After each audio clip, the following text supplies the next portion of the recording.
రెసిపీకి స్వాగతం. ఈరోజు ఉల్లిపాయ పకోడీ ఎలా తయారు చేసుకోవాలో తెలుసుకుందాము.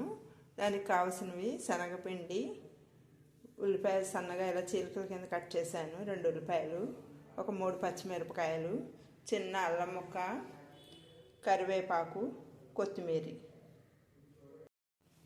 ఇలాగా శనగపిండిలో కొంచెం వరిపిండి కూడా వేసుకుంటే కరకరలాడుతుంది. ఇలాగ 1 స్పూన్ వరిపిండి వేస్తున్నాను. కొంచెం శనగపిండి, వరిపిండి, కొంచెం సోడా వేస్తున్నాను, తినే సోడా వేస్తున్నాను. ఇలాగ కొంచెం తగినంత సాల్ట్ వేస్తున్నాను, సరిపడా సాల్ట్ వేసాను. ఇప్పుడు ఈ ఉల్లిపాయలు, పచ్చిమిరపకాయ, అల్లము ఇవన్నీ కూడా ఈ శనగపిండిలో మిక్స్ చేసుకోవాలి. శనగపిండిలో వరిపిండి, ఉప్పు, తినే సోడా వేసాను. ఉల్లిపాయలు ఇలా వేసేస్తున్నాను. ఇవన్నీ ఉల్లిపాయలన్నీ వేసేసుకోవాలి. ఇలాగా తర్వాత పచ్చిమిరపకాయలు, అల్లము, కరివేపాకు, కొత్తిమీర ఇవన్నీ వాటర్ పోసి బాగా కొంచెం గట్టిగా కలుపుకోవాలి. ఇప్పుడు వాటర్ పోసుకుని ఇలా కలుపుకుంటున్నాను. గట్టిగా కలుపుకోవాలి. ఇలాగా అన్నీ వేసేసాను. ఉల్లిపాయ, పచ్చిమిరపకాయ, అల్లము, కరివేపాకు అన్నీ వేసేసాను.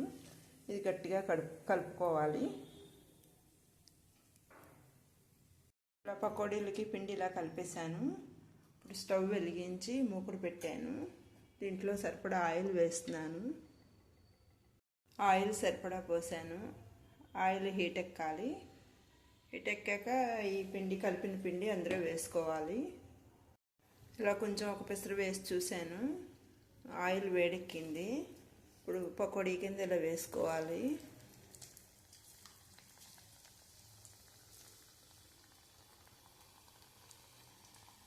ఇలా ఆయిల్కి సరిపడా వేసుకోవాలి. ఇలాగా ఇది బ్రౌన్ కలర్ వచ్చేదాకా వేయించుకోవాలి. పకోడీ ఇలా వేగుతోంది. ఇది బ్రౌన్ కలర్ వచ్చేదాకా వేయించుకోవాలి. ఉల్లిపాయ పకోడీ ఇలా బ్రౌన్ కలర్ వచ్చాయి, బాగా వేగాయన్నమాట. ఇవి ఒక ప్లేట్లో తీసేసుకోవాలి. ఇలా నూనె లేకుండా ఇలా తీసేసుకోవాలి. నూనె అంతా ఇందులో పోసి చేసుకుని పళ్ళలోకి తీసేసుకోవాలి మొత్తం అన్నీ.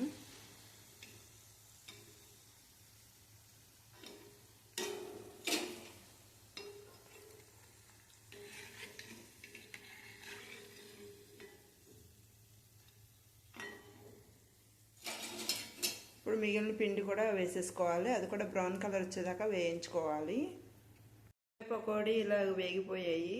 ఇది ఒక బౌల్లోకి తీసేసుకున్నాను. ఇవి వేడివేడిగా తినాలి. ఇది ఒకసారి ట్రై చేసి చూడండి. ఈ వీడియో చూసినందుకు కృతజ్ఞతలు.